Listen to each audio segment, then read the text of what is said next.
Thanks so much for having me. I would like to take a pulse, at least for the people in the physical room. How many of you are startup founders today? Or you have a startup? Okay, we have one founder. Who is in working at a startup? Or who's working in sales? Ideas? Yeah, totally. Okay.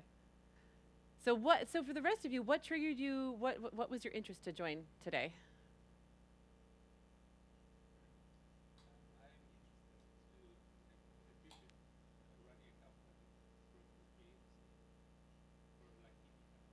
Okay. Starting a company soon. Okay.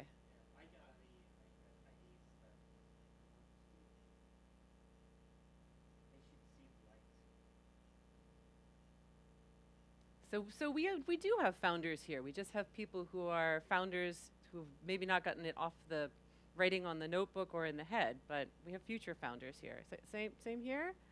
No? Just to get knowledge. Okay. Fantastic. So hopefully for the people out in TV land, that's a similar space. So my name is Alexis, and my goal here today is to talk about sales. So that's a level set. That's my background. If you have a company that you've already started, if you have a company that you're thinking about starting, you have a passion, you have an idea that you want to realize. But at the end of the day, it's going to be revenues that, for the most part, are going to help you to achieve that goal and to scale that growth. And that's sales. So who am I? I am 20 years experience in sales, more B2B than B2C. Any acronyms I throw out that you don't understand, please raise your hand and I'll explain those. I have more experience on the enterprise side, so big companies, selling to big companies, than I do to small individuals. More experience on the SaaS, so software or technology, than in services or impact. But all of that boils down to having seen a lot of sales done well, seen sales done poorly, and seen sales done not at all. And if you take anything away from the talk today, it's especially as founders, and this is a talk really focused on founders or pre-founders, is understanding the Anna Karenina principle. Leo Tolstoy wrote a book called Anna Karenina. He wrote some other books. He's a famous author. And you can read that quote there. What does it mean? For us today as founders, it means looking at all those big successful tech companies. And I'm going to focus on tech because I think that's the focus here for Foo Café. We see the Ubers and we see the Facebooks, and they all look the same. They're our happy families. They're the ones that all look good, they made it all looks so simple. But for every one of those happy families, there's hundreds of failed companies. Those are our unhappy families, and they're all unique because there are many different ways to fail. And so when we look at the successful companies, it hides the complexity. That is to say that this stuff is hard. And so my goal for this talk today is to make at least getting the revenue that will fund your idea so that you can spread it into the world, that will be easier. And specifically in the top 5 reasons. So if we're ready to do this, we'll go. Great. Yes, nodding. Love it. We'll start with the most important. I'll spend more time, and we'll get smaller and smaller. So if you're already tired or falling asleep, you had too many beers by the last one, remember the first ones if you have to. So mistake number 1, the one out of the top 5 things that you want to avoid when you're starting your sales organization is not understanding why people are buying. And there's basically 3 principles to understand about this. And the last principle, spoiler alert, is a milkshake. So what did that mean? The first one is understanding that sales is about change management. It's about taking a decision that where I am today is not good, and I'm going to do something in the future. It's solving problems. Second thing we need to know is that we got a lot of problems that we don't solve, right? What are all these happy brains up here? The brains is your big organ that helps you to make decisions. But your brain is also really smart. It's the most expensive organ in your body. So what has it learned to do? It has learned to avoid taking effort, AKA just not doing anything different. So status quo. So it's important to understand when you're looking for buyers, who are the buyers who have that problem that is so painful that they're going to move from where they are today to adopt your new solution. And this is where our milkshake comes in. Who's heard of some dude, an American guy called Clay Christensen? Anybody? Look him up, Google him right now if you feel like it in TV land. Clay Christensen, he passed away last year. He was a Harvard guy. He was very smart. And I'm going to tell you the secret that made him very, very rich was this story that he told to lots of people and then got hired as a consultant. So this milkshake is actually, let's imagine it's a McDonald's milkshake because he was hired by McDonald's. No, anyone not heard of McDonald's? Okay, good. So we know them. They've got the fair amount of money. They know what they're doing about sales and marketing, right? But they could not increase the sales of marketing. So they hired Clay Christensen and his team to figure out what was happening. And he approached it from a very different perspective. He went in and interviewed the clients. And he asked the question, what job are these customers hiring the milkshake to do? Why are they buying the milkshake? Which sounds real basic, but nobody in McDonald's big marketing and sales team had thought to do this. Anybody have an idea what that job they were hiring, customers were hiring milkshakes to do was in America? You will never guess, and it blew my mind. So apparently, Americans drink milkshakes in the morning on their drive to work, 'cause they all have cars. It's their morning commute. They would go to McDonald's drive-thru and they would get a milkshake, and it was the job was to keep their hand occupied because they needed to drive with the other hand. Don't forget automatic vehicles in America. And so that was the job that they were hiring to do. What does that mean for us? Well, how do we just roll that back in, bring it all together? Find buyers. So often when we think about sales, we think about like the car salesperson and being really, if I just push and selling ice to Eskimos, it's about finding your buyers. As you start looking into or you have your existing company now, it's better to be 50% accurate on understanding the why of why they buy than being completely clueless, but doing lots of sales. So why people buy. Spent the most time on that. We got that. It's a foundational concept, why people do things. The second thing you're going to mistaken after you understand what problem your solution is solving for your buyers is how they're buying. And here is, if I had not been late on a train, a moment when I would take out a cookie. But since I didn't have time to buy cookies, I had to grab this mint from my purse. I need a volunteer from the folks who are here, or I'm going to volunteer someone. Okay, you're closest. I'm going to volunteer you. Would you like this mint? Yes, you do. You would like this mint? Yeah. Great. Here's a mint. Thank you. Okay. Now give it back to me. We're going to take two. Okay. Do you want this mint? Yeah. Come and take it. Okay. But I can't see. That's okay. You can still have the mint if you want. But you also don't have to take the mint. Okay. What was the difference between giving the mint right there and making it awkward to take the mint? Reduced effort. I created friction. I made it really hard, even though in this example, he really wanted the mint. Go for it. Have it. I don't know how old that is, but. So when we don't understand why people buy, we can inadvertently be making it really difficult for them to already do something that's hard, right? Because we're asking them to change from status quo. And so what you need to do is to understand how people like to buy. Are you going to be in a marketplace? Do you have an app or something where people just want to be in the place where they always buy all their apps? Are you going to have a very complex solution that requires an integration partner or a consultancy? Or do they like to do self-service? Those are all channel examples. But what I want you to ask you to do is to think even more broadly than that, not just the channel, but what are the steps, the jobs to be done that they need to do in order to decide. And you see some examples here of some frameworks, because you don't have to think of this, by the way, yourself. Just talk to your first clients. You'll have your first clients, preferably just after you've made the sale, so they tell you what they did as opposed to what they remember doing or thought that they did. And they will tell you exactly those things. And you can categorize them. These frameworks are available. This one is Gartner. This is an example of a very complex one, just to give you an idea of if you're doing enterprise, B2B, enterprise sales, SaaS sales, it can get very complicated, all these tasks and what they need. But once you understand what these tasks are, you'll find that you can line them up.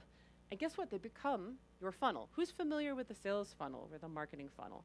So effectively, all of those jobs that they do come in roughly in a sequence. And so the first job, most people will complete that, but maybe the next one, a lot of people are like, this is actually, I don't want this solution. I'm going to stay status quo. They fall off. So less and less people go down. So this will enable you to understand those key conversion ratios from everybody who's interested, sure, I'll listen to what you have to say, to, I want to validate this is something I want to do, to I'm going to do it, to I'm doing it. This is so tip, map the journey of your buyer. You can do this in whiteboards. I believe so strongly in this that I actually started, full disclaimer, I started working for a company that does customer journey mapping management. But this will bring all of those steps that you don't understand why people are doing when and where you should focus. So okay, we've gotten 2 so far. We know why people are buying, we know how they're buying. And the next mistake that we need to avoid is understanding who we're buying to. And you'll think maybe Alexis, but you just told me why people are buying and how they're buying, and I've been talking to them, so I'm pretty sure I know who the buyer is at this stage. And here is where this talk is specifically focused for early stage founders, even maybe not even started founders. Because when you first get started, you'll be making sales just to throw things against the wall and see what sticks, right? So imagine, or don't imagine, because I've got it right up there, this concentric circle that keeps growing out. This first circle, who you're going to be selling to, are your friends, your family, and your fools. People who you know who are like, oh, sure, I'll buy it for you. They'll help you to figure out if the solution is right. Then you'll go out to the next group, which will be maybe friends of them or referrals, et cetera, and increasingly outwards and broader in terms of the people who are adopting it. If you unravel this spiral, it actually turns into an image that is not found. It's the technology adoption curve. So if you guys imagine a sort of a mean distribution, so we start low here and we go up in the middle, let me come back down. The first half, that little small area, is your early adopters. These are your enthusiasts. If we're talking about tech, they're the people who are like, I'm going to try it because it's new. I just want to bring it in and be able to say people, I've done it and it's new. They are tech. They're going to be like you. They're going to be your easiest sale because they want the change. But they got to convince all the other people who work with them or who are less enthusiastic. They are going to require different needs. And so what you'll notice as you get closer, the tip here is to track your data. Because remember we captured all our jobs to be done at each stage, and we saw that as people went through these steps, we got less and less people coming through the steps. And those conversion ratios from first step when they first became aware to second step, maybe they book a meeting or whatever that step may be, those conversion ratios will go wonky when you hit one of these critical peaks, when you start going from the early adopters to a slightly larger, more mature market who needs maybe different hand-holding than the previous group who is very tech-savvy and willing to take a dive on it. So some key data metrics to capture there are your cost of acquisition payback. That is, how much money does it cost me in marketing and sales to get one customer? How much to pay it back? And how long does it take to pay that back? That's a SaaS-specific one, but the concept will work for all types of products and services. The second one is the part that goes into that, which is your average sales cycle. How long does it take between when the person becomes aware to when they give me money? How long does that take? That will change as you're evolving. It might take less time, or if your market becomes more mature. It may take more time because you're heading out of those early adopters and people need more education before they're willing to try your product or service. So far, so good. Not too fast. Sometimes I have the American fast talking track. We're good? All right. So we got our 3, right? We know why people are buying. We know how they're buying. And we know who, right? We know where we are on that continuum that very unfortunately did not load of where we are in terms of who we're selling to. So great. We have something. We have product market fit, right? Woo, that's great. You're a hardworking founder. You've been working at this with this labor of love, and you've probably been doing all of this work yourself, maybe with some people to help you, but a lot of it's been on you. And I'm going to guess that most people here, if you're listening to a talk about sales, and none of you are sales, that's not your first choice of activity to do. In your free time, you're not selling things, it's not your hobby.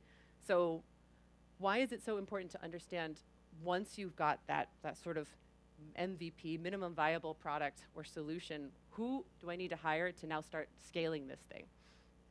And I'm gonna send us back to another image that's not gonna load. That is super interesting. Let's see if we can, you know what I'm gonna do? I'm gonna pull up the PDF, because then we know that everybody's gonna get, pretend you didn't see that. Spoiler alert.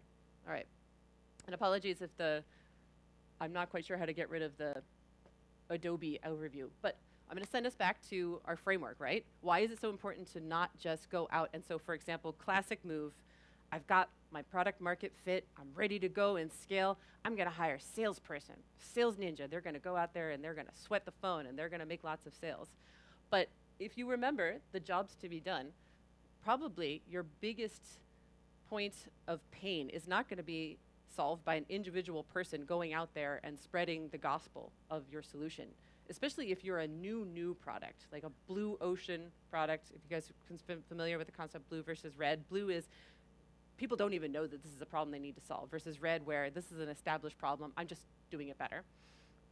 Your best bet is to spend money on marketing and awareness, because a single individual is a very expensive acquisition channel. They can only do so much. They can certainly do things to make sure that the screen stays loaded. So you might not want to have that salesperson. You might need marketing.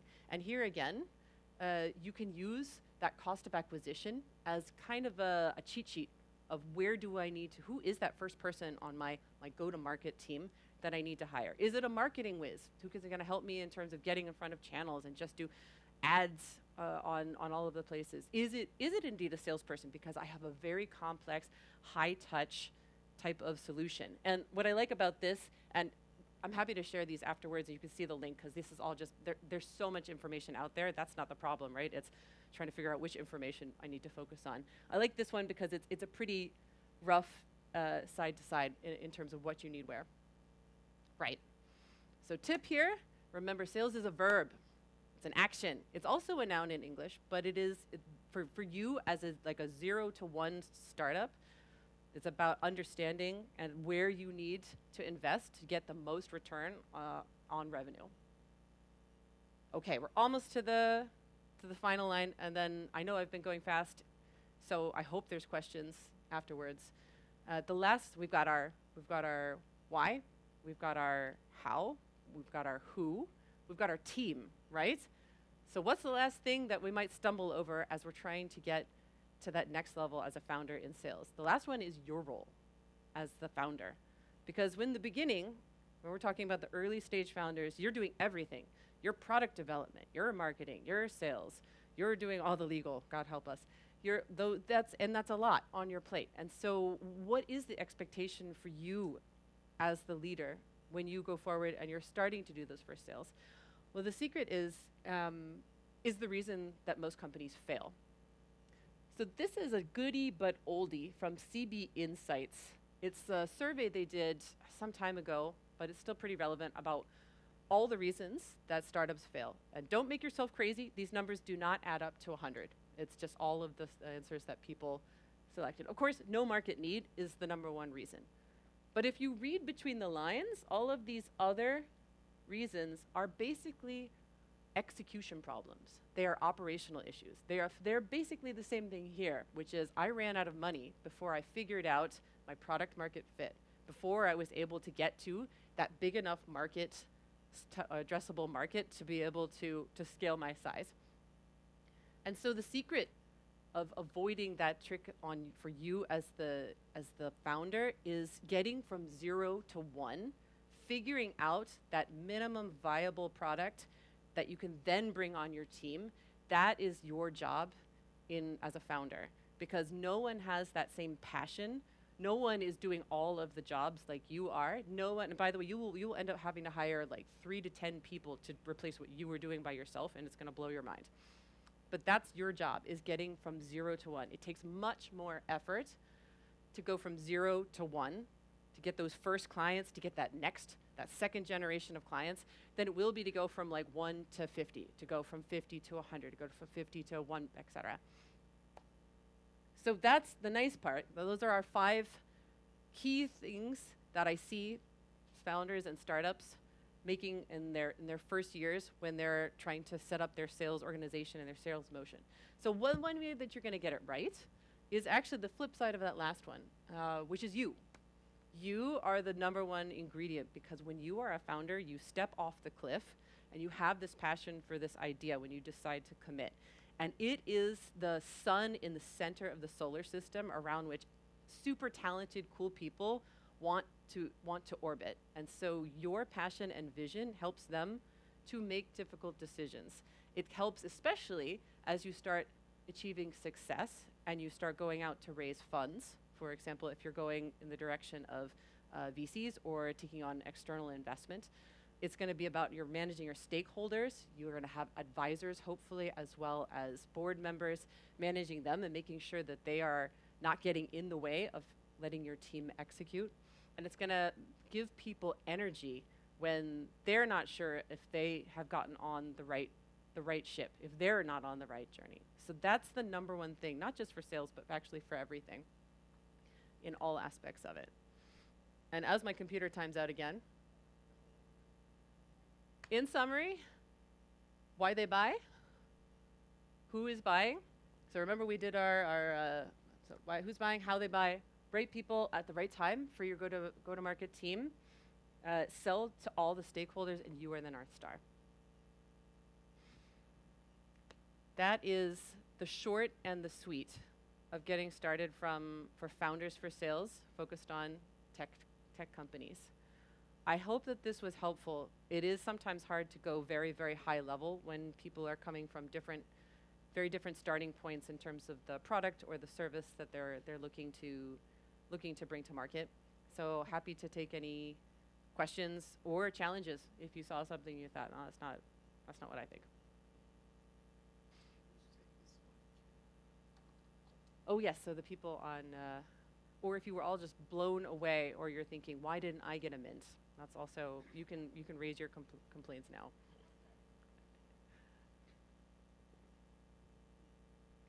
Is that your daughter behind you? That is my daughter. She's beautiful. We probably better, I will unplug this before, No, sir? or no, should I not unplug before? Because I think it's going to go on the, oh, you know what? I'll go back to the screen share. Please ask your question. Okay. Well, I hope that wasn't awkward. No, it's all good. I think we had the Okay. problem with the pictures not loading, so. Okay, so I started a company, and my focus, or my company's product, I sell to children because I do activities for children, Okay. educational activities for kids. Now, that is something that I'm selling to a Swedish market, where all activities for children tend to be free, Oh, okay. which is, it's interesting because I feel that the need is there, and I feel that there's parents are showing interest. But I come from Kenya, and I've studied in Canada and the US. They have a different culture. There, everything is bought. Everything, every activity for children. So people understand that, yes, nothing is free when it comes to children's activities. But in Sweden, and Denmark and Scandinavian countries, it's the complete opposite, I feel. How do you handle sales in a situation like that? It's very hard to beat free. First of all, I would go, I don't know too much about the, can you tell me a little bit more about the actual, what makes it different? Okay, so we carry out STEM activities for kids. So we are doing in-person activities where kids are building things, and we collaborate with different companies so they can come and kind of show their skills to children and get them to be a little bit more curious. Where in Sweden, and well, I'll talk about Malmö since we're here. A lot of the activities that they have for children tend to be sports related. Right. There's a very big culture for that, and a very big buying culture for sports activities for kids. But we do have a lot of kids who don't necessarily like sports, right? They would rather be doing something else, building with Lego, doing other things other than going and playing football or basketball. So that's where we're different. yet we feel that there's still a market of kids who are like that. Sab, what do you say when you talk to your first? You have clients already? I do. Okay. I do. Why did they buy? Because their children were interested. Can I just put this down? I talk quite loud. It's for the. Oh, great. Okay. So they buy because their children are interested. And why are their children interested? What I mean, the child. I know my kids are interested in lots of things like watching endless YouTube, and I don't let them do that. So the parent has some agency in there. So I think also there is, at the moment, children are very very caught up on social media and television and playing games, and parents have seen through our company, they've seen activities that their children have shown interest and said, oh, I want to try that. I want to learn how to make a really fast airplane, paper airplane or something like that. So they sign up because they're seeing that their children have an interest in something where they're going and getting engaged and being curious and doing something physically. I don't know. I mean, you mentioned the free thing, but it doesn't sound like that is the key challenge. So I guess the challenge is finding that group of people who know that their kids are not interested in sports. They obviously have some kind of vested interest in their children not being on social media or not doing certain behaviors, and trying to reach those people more than worrying about the free aspect of it. There's probably some fear of understanding that value that they're getting.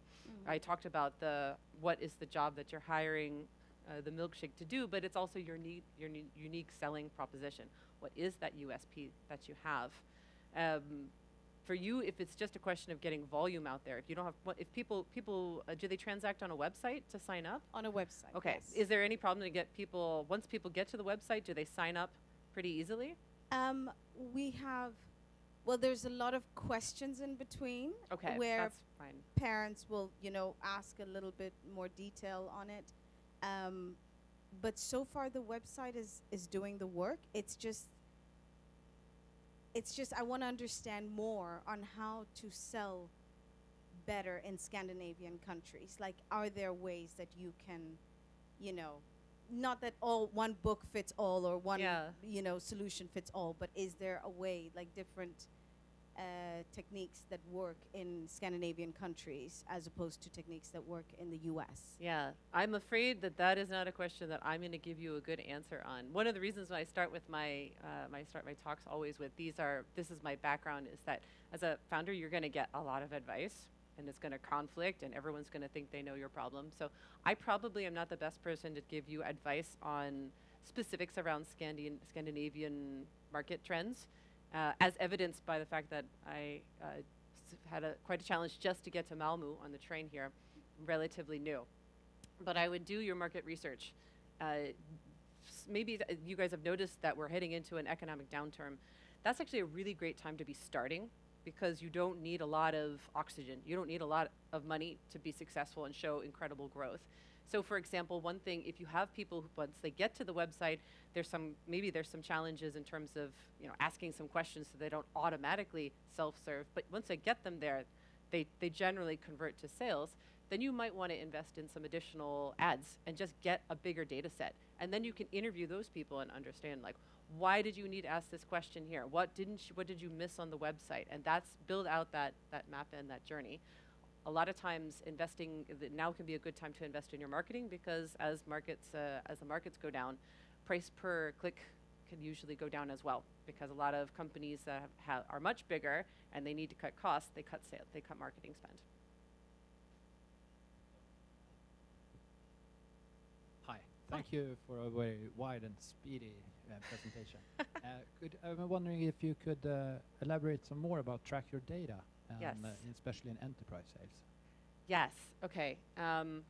Let's see if it actually kept the pictures. Look at all the cool animations that we missed. Yeah, it didn't do that one. Let's see. We'll go back to the presentation. So so you have a tech enterprise solution? I worked as one before. You worked for one. Okay. So sales accepted leads. Oh yes, Bump, this is my favorite topic leads. in the entire universe. Okay. Yep.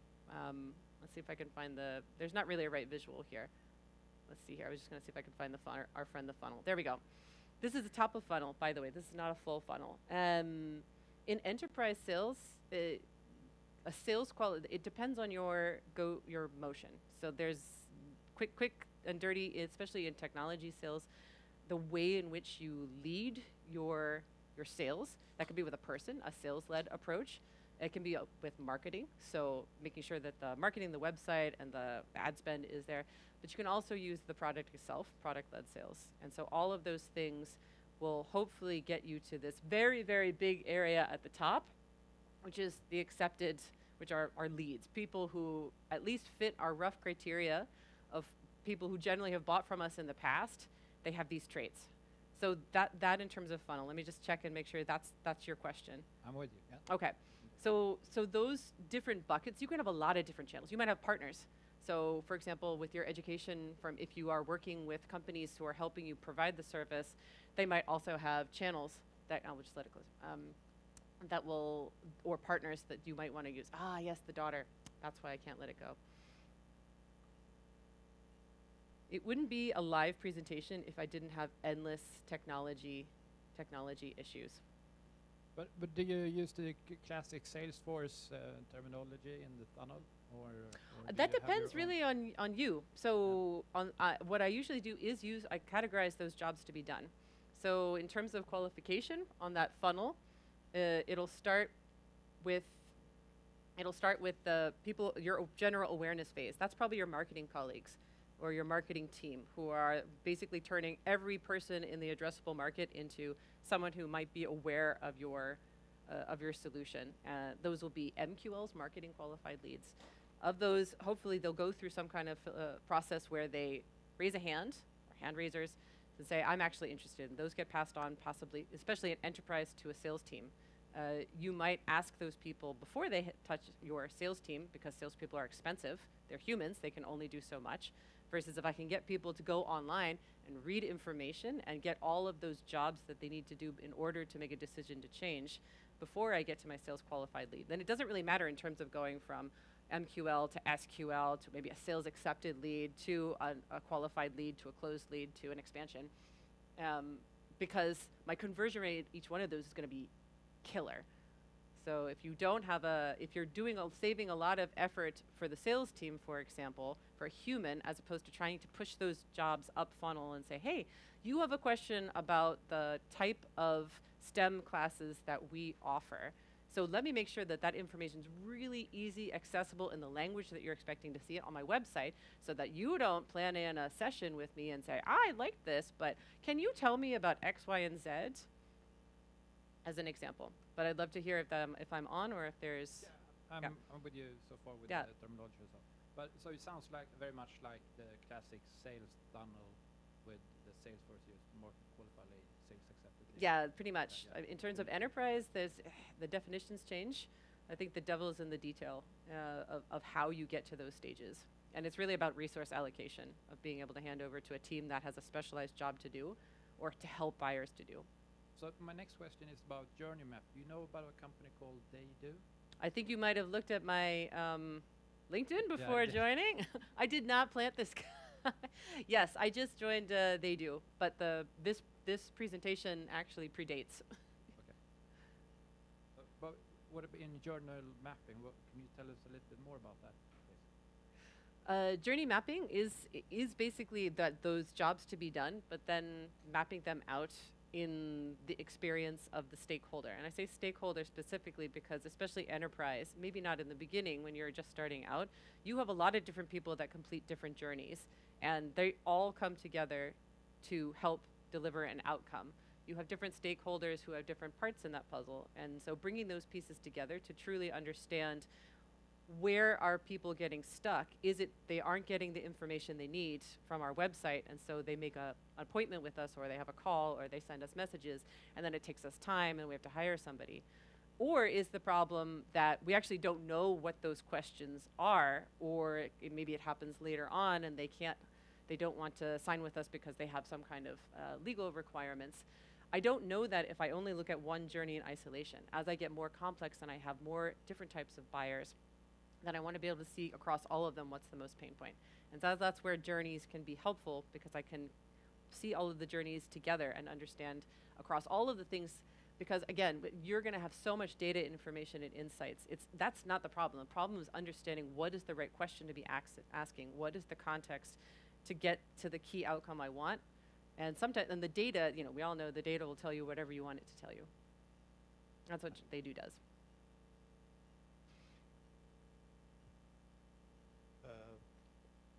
What kind of parameters do you use to decide of the idea you have in your head, the product you want to create and sell is actually gonna sell?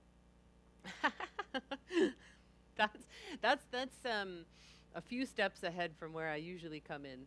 But the first thing that comes to mind is total addressable market, so your TAM. Do you think, is there some way for you to quantify the people who you think who have your problem? And who have not just have the problem, right, but they're going to solve the problem, because we all got 1,001 problems that we're never going to solve because they're not painful enough. That's criteria number one. And then it's to test that the thing in my head is actually the solution that solves that problem. So is it the thing that actually solves the problem, or is it just me? Those are two ways to do it. And to do those fast and dirty is the best way to do it. Not to spend a lot of time thinking about it and taking out, just build a quick MVP and kick the bucket. I have to say most of the founders, and maybe short disclaimer, I've worked at startup accelerators. I've worked in a lot of early stage research, so I've seen a lot of early stage startups. That's also my passion, why I think it's a fascinating area. But a lot of them, the most successful ones, are able to play in that space. This is also why SaaS companies, software as a service, does so well, is that it's really cheap and easy to just whip out a new app and throw it out there and see if it sticks on the wall, versus some of the challenges that we have in terms of services that are more complex. I have providers and I have to connect them with the service, and then I have to package that and I have to market it.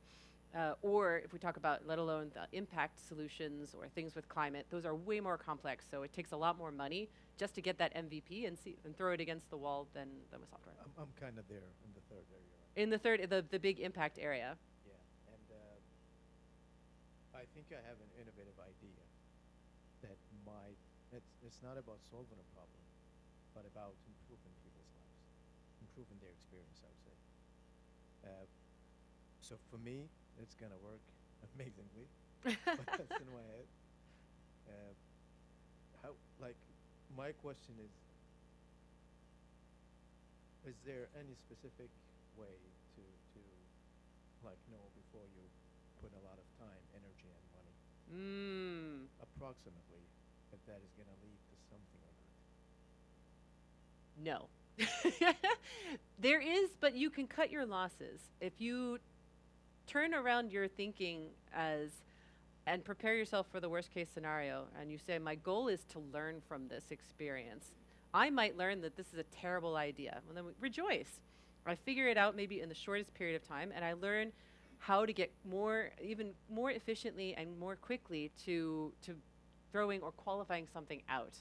There are a lot of government, but also corporate-run incubators and accelerators, think tanks. These are all organizations. If you find one that has a flavor that matches your idea most, they are desperate for ideas. They love having people showcase their ideas, and I've worked with those companies specifically for many years. They don't actually care if anything actually comes out of it. They just want to show that they're innovative, and so they're very happy to provide almost free services to you. The thing it will cost you is your time and energy. And that's just an investment that, if you think about it, is just a labor of love, and this is something I'm willing to invest in, just like I would take a class. You know, I might never, or I read a book, or I learn a new hobby. Same kind of, if you take that mentality, it can sometimes make it more easy to take that leap. At least that's my advice. Thank You can go online and probably find 16 other versions that are different. I think we're questioned out. Unless there's something from the... No. Great. I hope this was helpful.